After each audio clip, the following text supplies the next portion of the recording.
Minash-shaytanir-rajim. Bismillahir-rahmanir-rahim. Assalamualaikum. Ji ayanum. Pakhair agale. Ni hao. Chunashumme. Washbale. Ohio gozaimasu. Guten Morgen. Hola. Bonjour. Privyet. Kaifa hal? Hale shuma chatore. Ahlan wa sahlan. Marhaba. Buna. Mucho gracias. Swabia. Balli kare. Hosh galde. Nanayo asayo. Huyamora. Thank you very much, everybody, for tuning into PTV World. You're certainly watching World this morning alongside my very well-learned colleague who happens to be Miss Haja Satti. I happen to be Shahzad Hassan Khan, and it's slightly raining away in Islamabad. It's getting a little colder. Ooh. How are you, Haja? Assalamu alaikum, and thank you so much for introducing me, Shahzad. So, when you were talking about the raining, so it just popped into my head. So, rain is really romanticized a lot in our literature, in our folk music, in our arts, in our culture. I think it's because of the geography somehow, and rain is often associated with the abundance, right? So for example, we say that paise ki barish and stuff like that, right? Pyar ki barsat and stuff like that. We use it in proverbs. Yes, especially to affiliate the abundance, the emotions of the abundance with that, right? And if you, see the literature of the Nordic countries or the Western literature, you will see that they eulogize or romanticize sun a lot, right? True. Because they get it very rarely. Even if you go down to England, I think that's the exact point which I was referring to. Thank you very much for making that point, because over there it rains so much, people are actually not romanticizing about it. They kind of want to get rid of it as well. That's true. So they romanticize about the sun and the wind and the clear sky. So, it totally depends on which part of the world you live in and what do you get in abundance. So whatever you get in abundance, so according to the human nature, you will always be looking for something which you do not have in abundance. True. That's very true. That's very true. The demand and supply thing comes into the equation. But then again, if you look at the South Asia, the sun is so scorching that, we need to seek the refuge and shelter away from scorching 50 degrees, 60 degree, I think, heat. I think usually, so whenever, somebody is going to write any sort of poetry, they're always going to write about their जुल्फों की छाँव में बैठा हूँ or something of that sort. Or bhigi something, right? Exactly. So we, I think, use that metaphor a lot. So that's but why are we even talking about it? Because today was raining, and I thought that we should talk about rain and how rain is depicted in our literature, in our culture, and in our... And you know what, so for all of our viewers, they are going to be in for a treat in the later part of the show too as well, because that's something which we will be discussing. But before we do that, it's just a public service message for all those parents who are out there.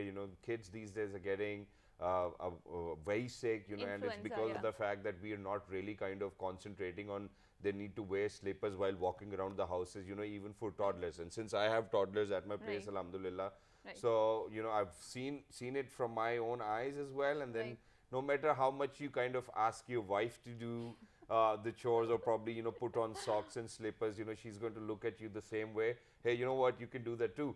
So for whether you're a father or a mother, please make sure that you protect your kids so that they don't fall sick, because that's something which I think is, you just cannot see that. But very quickly, I have a very amazing question for you, Haja. And if you guess it, I'm going to give you 500 rupees. All right? So my question today is, where can you get a cow without legs? Cow without legs? Yes. Maybe in the book, in the some drawing. No. All right, one more chance. Okay. Yeah, so where can you get a cow without any legs? Why would you want a cow without a legs in the first place? No, that's not the question. The question is, where will you get a cow with no legs? I don't know. Where you left it. Because the cow is not able to walk around. What the hell? Okay. All right, with that, ladies and gentlemen, let's get started with the show too as well. Top stories coming up. Let's see what do we have in the first place. Okay, so the ideas is going on. I'm still trying to digest what was that, because I still couldn't figure it out. Okay, the 11th International Defense Exhibition and Seminar Ideas 22 has begun in Karachi with some 500 delegates, Shahzad, from 57 countries who are attending this 4-day event. And obviously, it's a very big event in Pakistan, because we are showcasing our defense exhibitions, our defense readiness and capabilities. And not just Pakistan, people from other countries are also there, especially from the Turkey. They're also exhibiting their defense equipments at the Turkish pavilion. And also addressing this session, Foreign Minister called for dialogue among the regional and international players to ensure peace and stability at regional and international levels. So I think that's a great initiative, showcasing your defense equipments, because it is also a source of your exports, right? Exactly. And we badly need that at this moment in our time, because obviously there's a global inflation across the world, and we need that. It's like becoming self-sufficient as well, and with that we actually have a small package to share regarding that as well. So please go ahead, take a look. Once you guys will come back, we will move on with the top stories. To the inaugural ceremony, Foreign Minister Bilawal Bhutto Zardari has said that role of latest technology and artificial intelligence is pivotal in development. He has said that as we took charge of government, the country was at the verge of economical default, but with the untiring efforts of coalition government, the country's economy has been brought back to its track. Bilawal Bhutto has said the climate change had brought unprecedented havoc in our country. In today's globalized world, national security has emerged as a dynamic concept, as much economic, political, social, and institutional as it is military and strategic in nature. Over the past 6 months, we've witnessed a positive trajectory of our diplomatic relations, be it with the East, the Middle East, the West, or the rest of the world. Just when this looming economic crisis was averted and things started to move in a positive direction, we experienced the worst ever climate catastrophe that Pakistan has ever seen.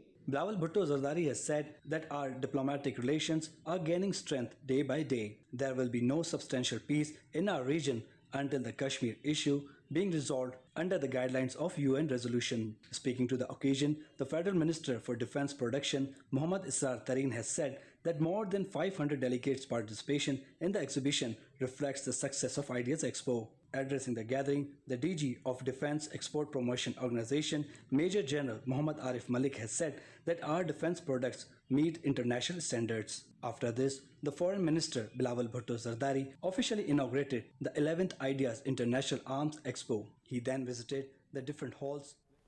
I mean, I totally love the idea, and the way love has been pouring in, people who've been supporting the arms expedition as well. I think that's something which we really need as a country, and it totally shows that we are capable, we are self-sufficient, and in days to come, Pakistan, ladies and gentlemen, is obviously on a very prosperous track as well.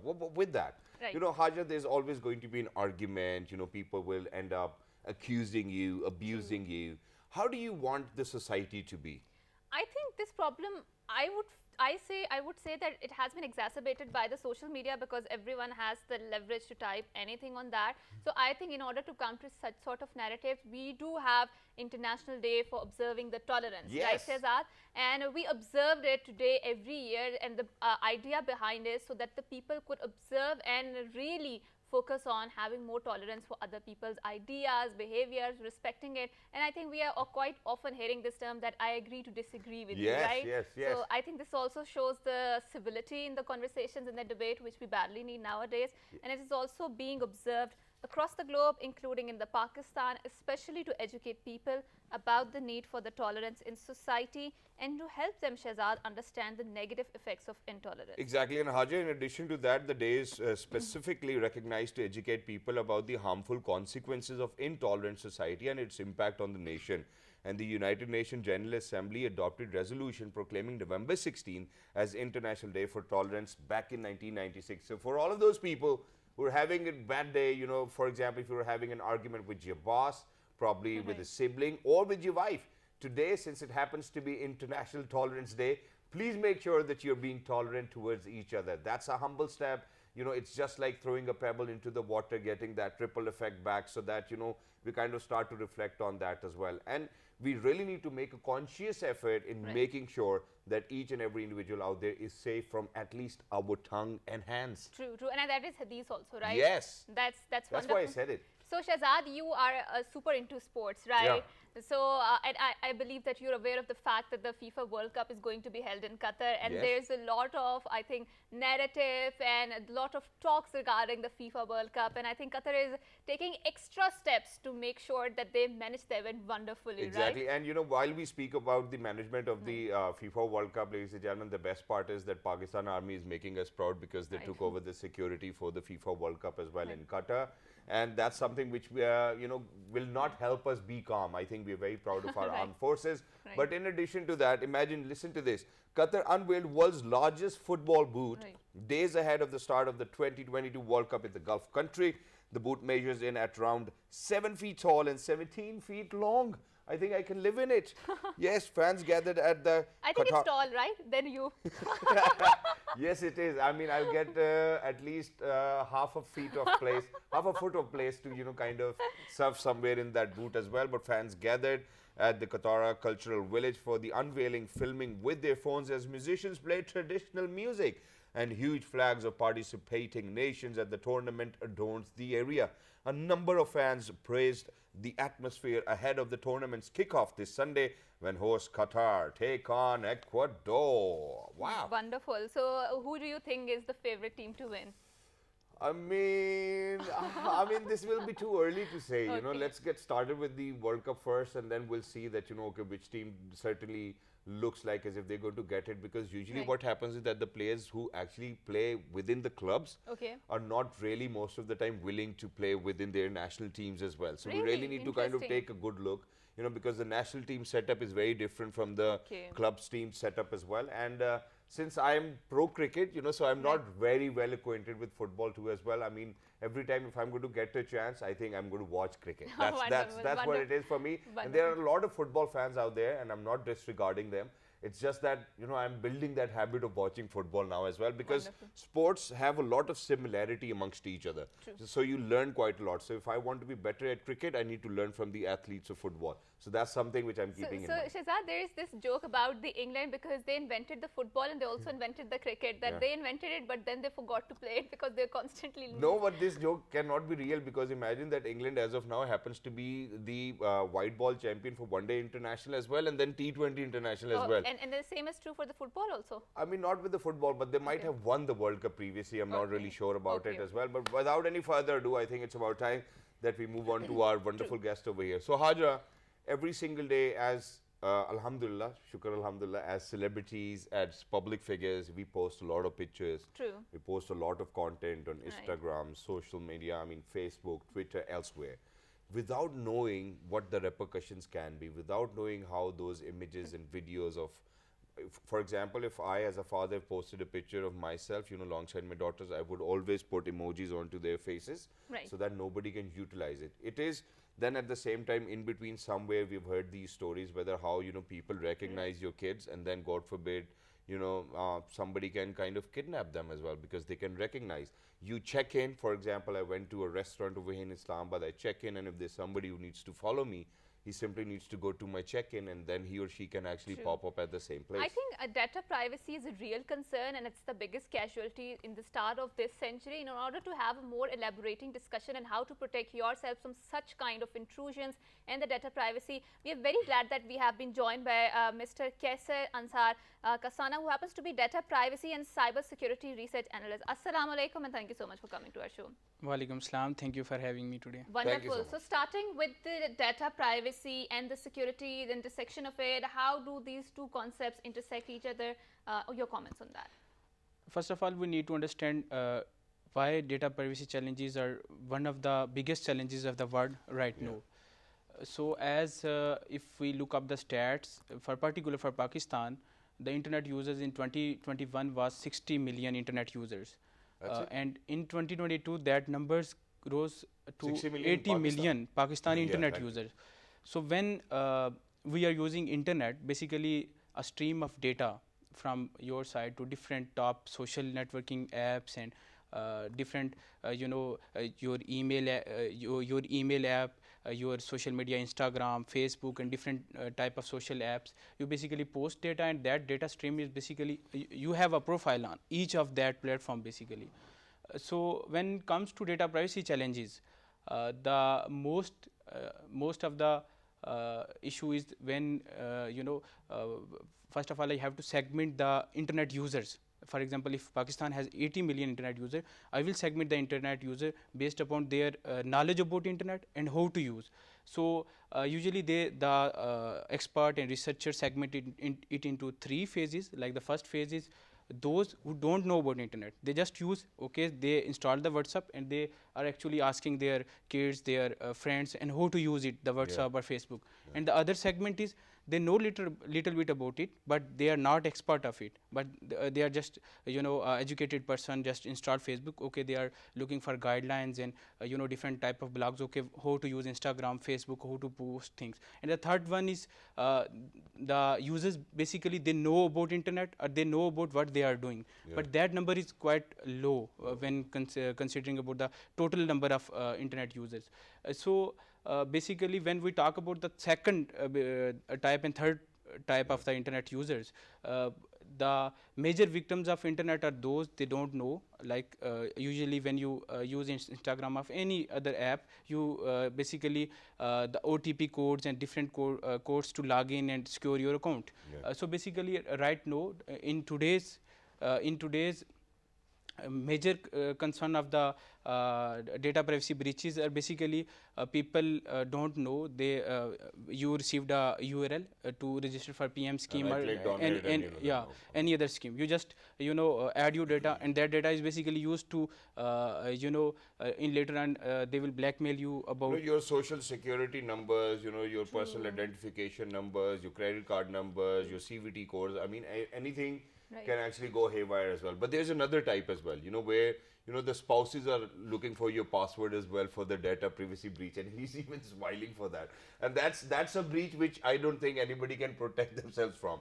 But very quickly coming back, because it is a very serious issue and we have spoken about it, where because there's e-commerce these days, we order so many things online, we order food online, so it's usually now Internet of Things, and that's what we speak about. How do you think that we need to protect ourselves? Because imagine that, on daily basis we get calls, sir, आपका price bond निकला है, आप ऐसा करें जरा चार जो है ना calling cards जमा करा दें, and then it's all fraud. So how do you think that we should be more aware of all of these fraudulent activities going on internet, and how do we protect our data? So if I summarize this whole thing, you cannot be so sure to save yourself from these kind of things, but you with awareness, like if you know the better ways to use your credit card on e-commerce platform. First of all, I have to say, like, if you are using your credit card on any point of sale, any e-commerce store.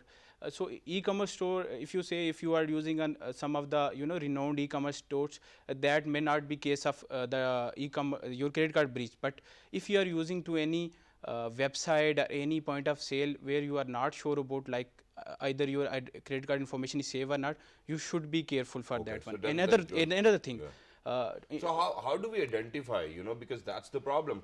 Imagine, every time we're going to get that form which actually asks for our, 14 digits on the credit card, and then, the code, because you want the payment to take place right at that point of time. How do we understand or identify whether it looks a very shady platform to kind of put in our credit card numbers? So are there any, red flags? I think if you are using your credit card on Facebook Marketplace with Google Pay or Apple Pay or some of these companies, that is fine. But when you are going to use your credit card in any other website, but as I said, there are three segments of the user. Market.com or something like that. And you have to be, like, if you are going to use your credit card in some of website which is not renowned, or you don't know about whether it is secure or not, you should be looking for reviews on Google. But as I already said, like the internet, those technical user or known user of internet are very, the number is very less. So I think another thing, we are using our credit card on petrol pumps, on point of sale. Even if someone just look on your numbers and CVC, that's it. You're gone. That credit card can be used on anywhere. Even when you are using your credit card, and even you gave your credit card for transaction, you should be careful and you should look whether he is just using for that, and even if he took a picture of that one, he can use that credit card for any transaction. But no matter what happened, God forbid, even if somebody has stolen that information, you are always going to get a text message. I think that's where banks have really been on point. But not everyone subscribes to that text message, Shehzad. I mean, that's their fault, so that's one thing, so for all of those people who might not have subscribed to that service, I think it is really important. It's one protection layer that you can ensure yourself that your data is secured, especially when it comes to credit cards, like Shehzad mentioned. And in addition to that, Haja, when you do online banking or internet banking, what happens is that, they kind of keep on telling you that, our bank services will never ask you for your one-time passwords or your CVT Right. codes as well. Right. So for all of those individuals who are out there, I think it's an important message. I need to say it in Urdu too as well. Right. कि अगर आप लोग अपना credit card का इस्तेमाल करते हैं internet पे कोई भी चीज़ परचेज करने के लिए, तो एक तो आपने मेक श्योर करना है कि आपके पास वो वाली जो सर्विस है बैंक की वो ऑन हो, जिसके अंदर आपको मैसेजेस आते हैं कि आपकी ट्रांजैक्शन सक्सेसफुल हो गई या नहीं. तो गॉड फॉरबिड अगर कोई आपकी इंफॉर्मेशन चोरी कर रहा होगा क्रेडिट कार्ड की, तो आपको तब भी मैसेज आ जाएगा और आप वक्ती तौर के ऊपर अपना क्रेडिट कार्ड बंद करा सकेंगे. गुड उर्दू है ना? Wow, that's wonderful. Ji, please, moving on now. So this part of usually transaction are e-commerce. Another major data privacy breach is like I will quote an example of South Korea. There was a singer, I guess, and she just posted a picture on Instagram. Yeah. Posted a picture on Instagram and a guy who basically harassed and later on he killed her as well. Really? And when the investigation take place, that guy basically the investigation team asked who you really know, like she was there. So he said like I saw the picture on Instagram, then I zoom in that picture and in eyes I saw the reflection of metro station In the eyes. in the eyes. Then he followed her and then so basically you mentioned the check-in.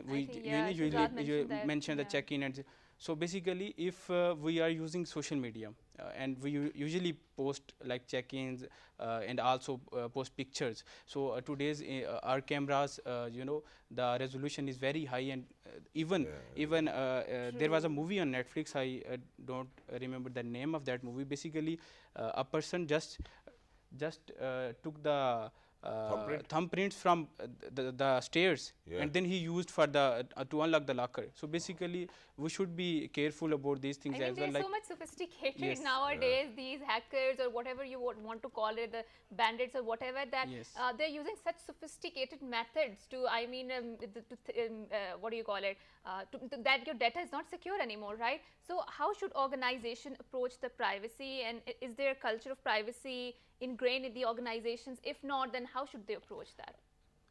as I already mentioned, like the top giants, like usually data privacy is not just for a small, organization. The Individuals, yeah. issue of the individuals or small companies. I already mentioned in the last program as well. There was a data privacy breach of nearly 40 million US citizens in the 2016 election. So basically, when we talk about this data privacy, this is a challenge of the big giants as well, and as also the individuals and different small organizations as well. But we should be aware about where to post, where to give our information. Even I already mentioned that if you receive a text message on WhatsApp or forwarded message on WhatsApp or Facebook, anywhere, and just this is the PM scheme, this is a SaaS program, this is any program, you just add information to get it. Yeah. You should check that link as well. And when you even log in on Facebook and another, you should be aware about either this is the true or this is the real URL.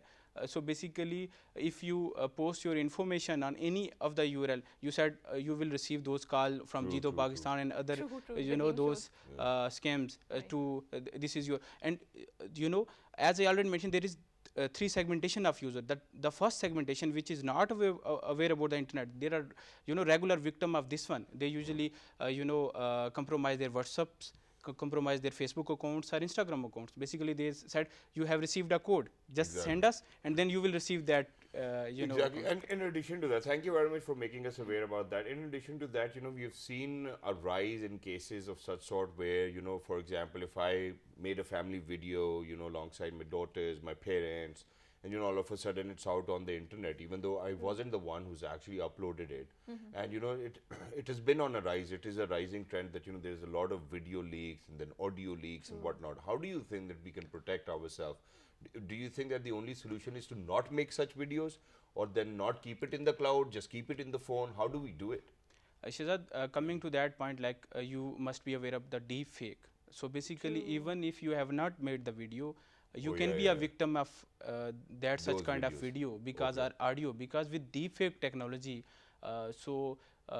They can put my face on any other. face on anyone, and even the accuracy is nearly 86%.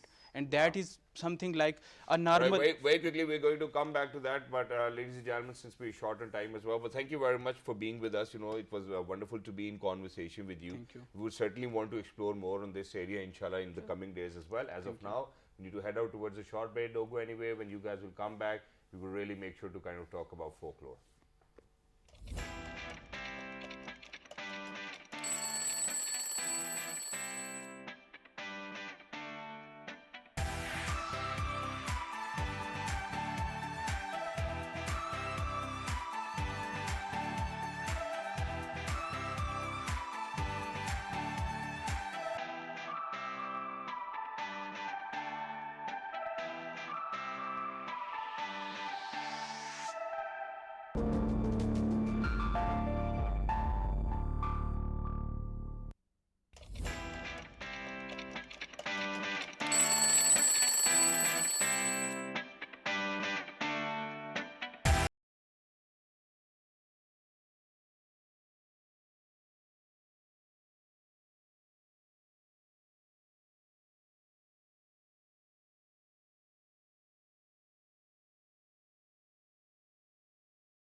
Welcome back. Thank you very much for staying tuned. It happens to be Wednesday today. It's raining over here in Istanbul. It's getting a little colder. But earlier we were in conversation with our wonderful guest who actually kind of shared quite a lot of information on how to protect your data while you're using internet. So please make sure that you're more aware of what to share, what not to share. Moving on, Haja, what are we talking about now? So today we're going to talk about a very interesting topic. It's about our folklore, about our history, about our culture, arts, and the music, the folk music, you know. Wow. So I think South Asia has a very celebratory sort of a culture, Shahzad, where we celebrate everything. So for example, my father used to tell us, or elders or the ancestor used to brief us about how there was a very much prevalence of tappas in our cultural history. You know, things like that. Yeah. And especially it's a agricultural society, especially in the rural landscape. So whenever the people were plowing their seeds, their women used to sing tappas there, celebrating that. And when they were plucking out that crops, they were also used to celebrate that, especially on the marriages, on the life cycles. So it's a very interesting culture, especially the culture of tappas. And in addition to that, you know, in addition to the culture of tappa, you know, there's something which I've observed within villages as well, that, you know, for example, if somebody had a very successful life, you know, they had healthier kids, they imparted them education, they gave them everything they could, and God forbid if they've now passed away and it's their funeral, people would actually kind of dance to the beat of the dhol too as well, you know, just to celebrate that he's actually had a successful life. And you know, these are the things that we've been living alongside. In addition to that, you know, any province you're going to go to, you're going to get their folklore. You know, for example, you go to Sindh, it's going to be Sindhi folklore, and every region has their own stories. Just like, you know, you go to the northern part, you know, and people love to visit the fairy meadow. So imagine that the name actually came in where there were Germans who actually went up to trek onto the fairy meadows, and they asked the locals whether, you know, are there any jinns or something of that sort. So they saw a fairy, which is why Fairy Meadows is actually being named as Fairy Meadows as well. So, you know, so there are a lot of stories. There's a lot of stories around jinn and bhoot and whatnot. That's the interesting part of that, because especially thank you so much for sharing that, especially the death cycle of that tappas, you know. I never knew that existed, but I do know about how there were some people who used to do wails. I mean, I don't know how to translate that into the English, but they would cry in a very high pitched tone. Ban karti aurtein, I mar gayi, I. Something like that. And they were not even the relatives, you know, they were just living, you know, just outside their house. You would actually ask those women to come in, and so that they do it on your behalf. They were professionals. That's what the concept was. But then, anyway, imagine that if you go to a Punjabi wedding, then you would get those, you know, people who would come up and, you know, kind of perform a theatrical play, you know, so they would hit your hand and things like that, you know. So that's the kind of a childhood we have had because of the folklore of Punjab. And since we've lived in Punjab, so obviously that's what we are more acquainted with. But to speak about the folklore of Pakistan, ladies and gentlemen, on a very vast horizon, we're very lucky that we've been joined by a wonderful guest, and she happens to be Dr. Fawzia Farooq, all the way. Happens to be an assistant professor at the Department of History, Quaid-e-Azam University. Hello, Dr. Saiba. Assalamu alaikum. Good morning. How are you today? Hello, good morning. Thank you so much for having me with you. Thank you. It's what I hope you guys are having a good day. I mean, it's wonderful, to kind of cherish upon, what went down in the history. So, kind of take us through from the Sindhi folklore to, the northern folklore, and how was it, what happened into the history. That's something we really want to cherish today. The tapas, Right. yes. Okay. Tapas are one of the things that we would talk about. Yes. Seems that Hajra really likes tapas. And so, uh, as far as the folklore is concerned, what we need to first understand is that our culture is an oral culture. So there are two concepts: orality versus literacy.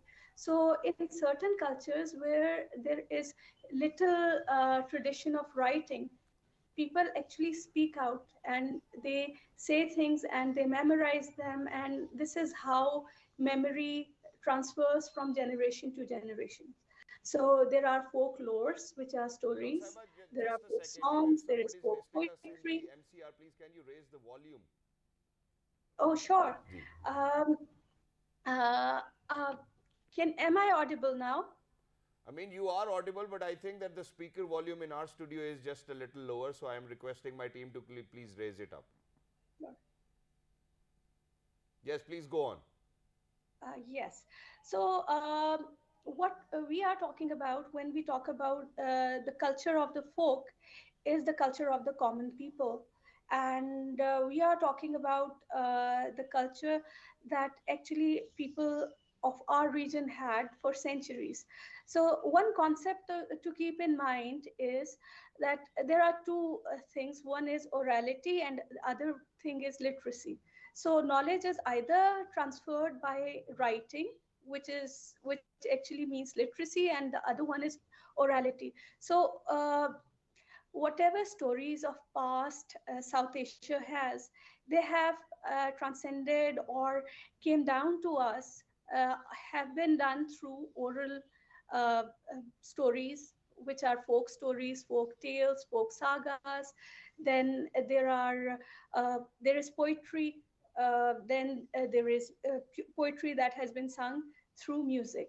So there is a vast variety of stories that is there in South Asia. So most of these folk stories that we know are love stories.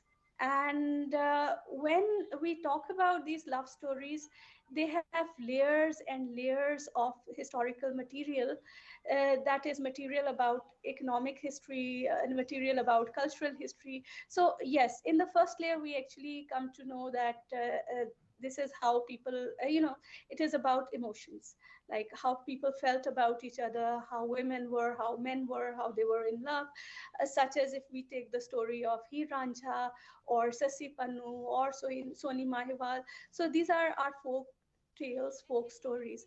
So the first layer is emotions. The second layer, of course, is that the background of this story actually constructs the entire cultural milieu, that how different social and cultural groups operated. If you read, for example, Hi Varisya, you will know that there are guilds, there are social groups, there are multiple gender relationships that Varisya is talking about. Now, every culture, when we come to the poetry, we actually see that in Punjab, yes, there are tappas, which are short poems, but in Sindh, there is kafi, which is Sufi poetry, and it has sarcasm towards um, political power. Yeah. Then in many other regions, there is khayal, then there is tumri, geet, dohe. So there are multiple types of poetry that actually goes on. Okay, Dr. And Saiba, then, in addition to that, there's one more thing which I wanted to ask, and that is that with the evolution of mankind, do you think that the folklore has evolved as well? Because, for how long do you think that we're only going to refer to, Heer Ranja and Sassi Punnu? Why can't there be, some newer stories in our folklore for the future generations to kind of look forward to? For example, John Elias Saab, I think that he can be that one figure where people might have been looking forward to him as well. Even in today's time, we see that his work is widely appreciated or vastly accepted as well. Yes. So that's a very brilliant question. And the definition of folk is that a folk is actually divided into two. One is traditional folk, that we're talking about, Sasi Panuhi Ranja, and then there is a contemporary folk. Yes. So what you're saying is the history of people, the stories of people, they actually come in contemporary folk. And there is always a blend, a continuous blend.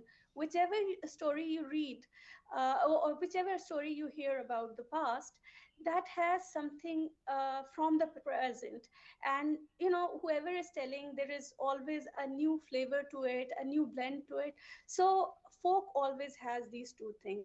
There is a traditional folk, and there is a contemporary folk, and then there is a mixture of both. So yes. And Dr. Saiba, we've seen that how this folk music, Shahzad, has been also converted into the Coke Studio songs, Yes. especially Sohi Mahiwal and stuff like that. But are these stories about the erotic love, or do they donate very Sufistic sort of a love where we are searching for the light of Allah subhanahu wa ta'ala, especially which is prevalent in the Qawwalis? Okay. So there is, yes, human love, but usually these these poetries, folk tales, they actually refer to something else also. The idea actually works on many levels. So there is an idea that connects two people, but then there is something spiritual in many folk poetries. For example, the kafis that Abda Parveen sings, Yes. they have a very divine, or the divine love, ishq hakiki, in that. And even if we take the example of Heer Waris Shah, it is a story of divine love and the quest of divine love, how divine love was found by a particular person. So yes, there are many levels and layers within a story that is sung in these Sufi poetries or folk poetries. So one has to connect to the level. So whichever level people find comfortable with, they connect with that. So yes, All but right, there but is a that yeah. that's wonderful, Doc Saiba. But in addition to that, since we have spoken about, conventional folklore and then contemporary, I mean, it's brilliant that how we have divided that. Okay, Sassi Pun is always going to be that conventional folklore, and the contemporary is going to be whoever is going to bring in whatever they want to bring in and contribute. I think it's wonderful. But now imagine that every time we speak about folklore, and this is going to be my last question today because we're running short of time. So whenever we speak about folklore, either we speak about poetry, or either we speak about for all of those qawwalis, or for all of those kafis which have been sung by majestic singers, and qawwals too. Why do you think that we do not have a lot of it in literature's form other than poetry, or the poetry which has been sung by people of the subcontinent? So there's no other concept of folklore. Is that what we're trying to say? No. You see, folk poetry. So the concept that I was referring to was orality. Orality means that in certain cultures, people actually uh, use talking and speaking, singing to spread the information. So our Exactly. cultures before colonial era were actually oral cultures, largely oral cultures. So this is why these stories have actually uh, traveled by by songs, by other means. Written here, for example, was produced during colonial era. So a printing press came during the British time, and this is when things started getting converted into writing. So and now things are pretty much written, but this is actually the reason that our culture is oral culture. Yeah.